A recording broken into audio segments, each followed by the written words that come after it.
A man wakes up in an unknown, dark room and hears a voice calling him by his name. Vladimir Ognev. The man is disoriented and doesn't understand where he is, however. He remembers that he is the head of the research department of the Japanese branch of the organization. He is there because a war is starting, and soon everyone will die. The voice offers to prevent this and asks him to talk about himself. Vladimir was born in the USSR, but in 1994, when the war in Chechnya began, his parents emigrated to the USA. Yona family first lived in Oklahoma, then in California. Vladimir studied at Berkeley, where he became a specialist in social psychology and studied the influence of religion and belief on a person. Memories take the man back to a lecture hall, where he talks about how the entire history of humanity is a history of faith.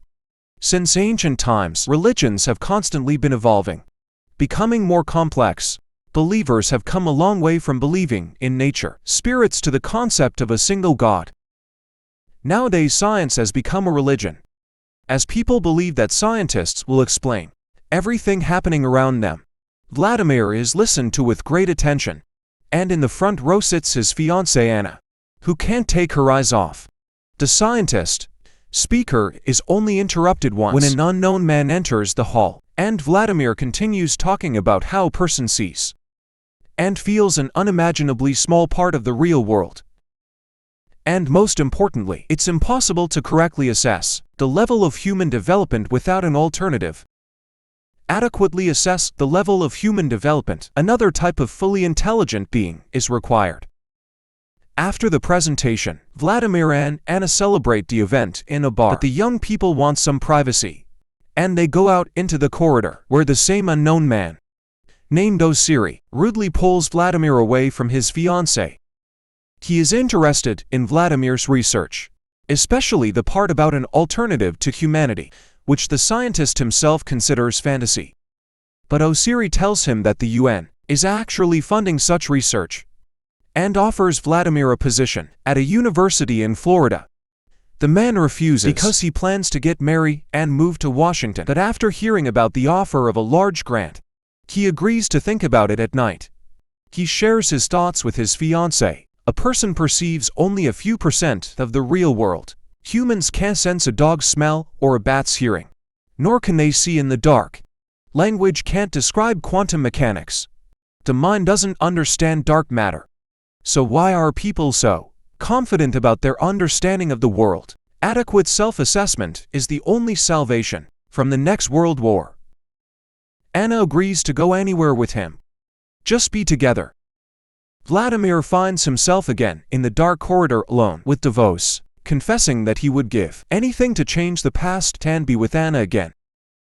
He remembers his work in Florida. He was immediately given statistics and a group to study. The experiment involved 3 groups of subjects. The first was told that aliens exist, but that there is no evidence.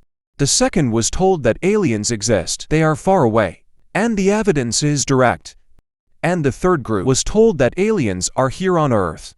The evidence was very convincing, and stated that contact occurred 50 years ago, during the Cold War. 4 ships suddenly appeared in the sky over Florida, Leningrad, Tokyo, and Melbourne. The fate of humanity changed, and the war was averted.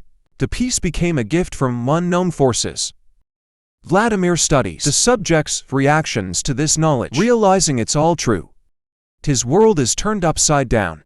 But what concerns him most is that he can't share this with his wife, with whom he lives in a small house by the ocean. Anna is happy, wants to have his child. He can't shatter her belief in a secure future, though he himself has lost faith in the righteousness of the world order. Vladimir believes that humans should not have survived. If a nuclear war had started, humanity would have perished. The aliens dispersed them like a herd of foolish animals.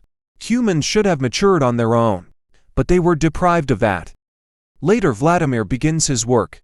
One day he steps out for coffee with a colleague and confesses his desire to make contact, arguing it's impossible to study human reactions to aliens without having seen them himself. His colleague admits to having experienced such contact, describing it as unforgettable.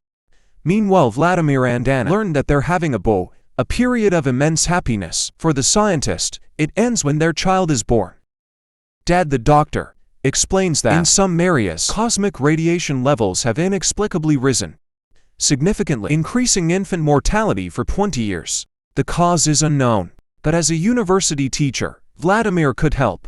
However, he refuses to cooperate. Anna returns from the hospital, utterly stated, and to Vladimir, it seems like it's always raining over him.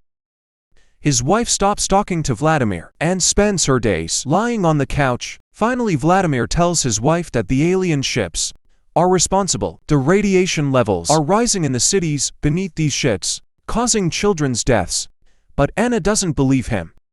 Day comes when Vladimir directly asks his boss to include him in the contactor group, threatening to leave the organization otherwise.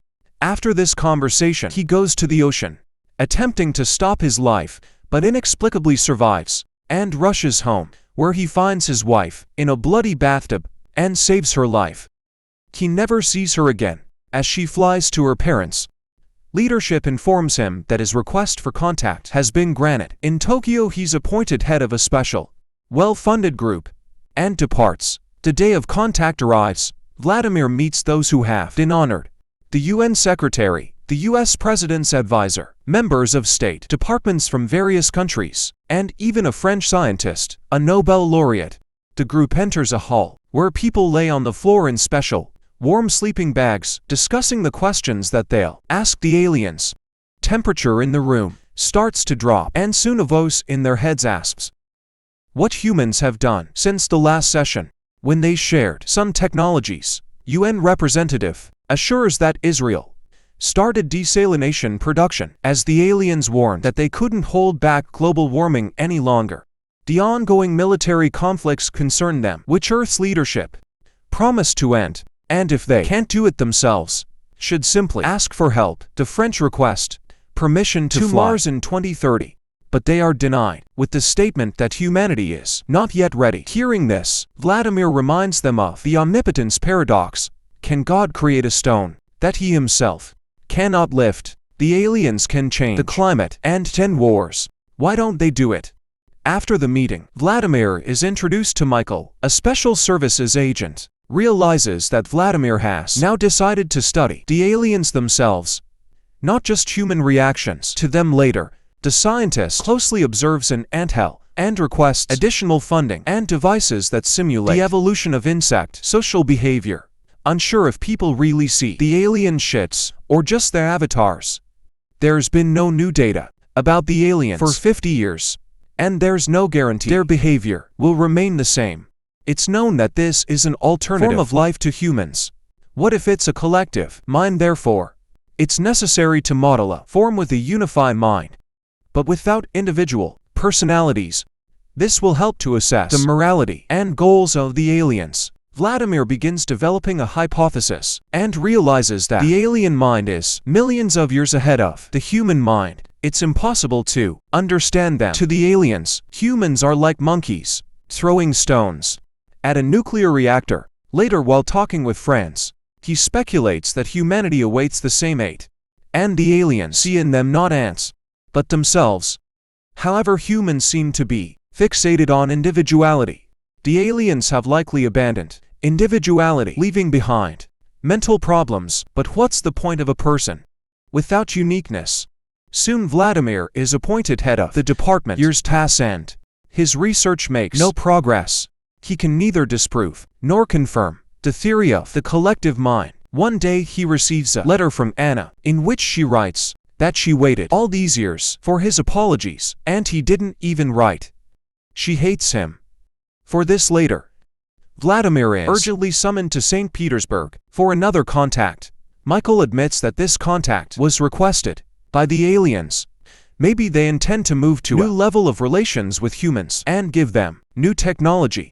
But Vladimir cannot predict the behavior of a different intelligence. The scientist, along with a group of influential figures, goes to the contact hall and lays in a sleeping bag. Everything happens as it did the last time, but today the aliens have called representatives of world governments to announce their decision. They have observed humans for many years, but now intend to take action and demand that humans immediately destroy all weapons of mass destruction and disband armies.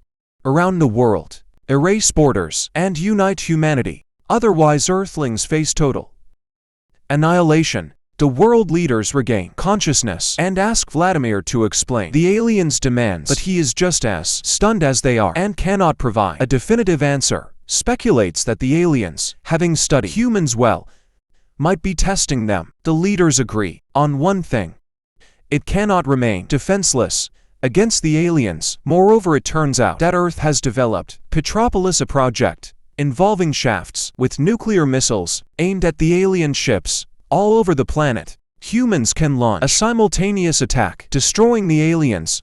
Then half an hour, the leaders depart, but Michael is sure that they will start a war.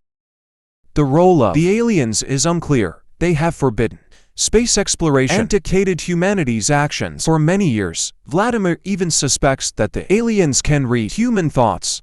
Nevertheless, he is certain that everything must be done to try and prevent a nuclear strike on the ships. Later, Vladimir goes home and suddenly feels the urge to step out into the street where a carnival is taking place. At the same time, his house is being searched, and Anna rushes to the ocean. Feeling an unexplainable anxiety, Vladimir impulsively leaves his car and seems to run through all the memorable places of his life. He meets his wife, and they embrace against the backdrop of launching missiles. But all of this turns out to be just his dream. The next minute, two strongmen get into the car and inject him. Vladimir wakes up in a dark room where Michael rushes in, having learned that the aliens had already contacted the scientist 10 years ago when he tried to end his life in the ocean. For some reason, they helped him. Then he returned home and managed to save Anna. Although she didn't appreciate it in the water, Vladimir saw his living grown son radiating the same warmth he later felt. During contact, Michael asks the scientist to directly appeal to the aliens to save the world, but Vladimir can't do it. He doesn't know how. Disappointed, Michael shoots himself in the head. The planet then perishes in cataclysms, but Vladimir still receives his reward. He suddenly finds himself in a completely empty St. Petersburg, where his wife and son meet him. The creators left the ending open, allowing each viewer to interpret it in their own way. However, the director explained that in his vision, the protagonist, like a new Adam, arrives in a reset world, so everything on Earth can start anew.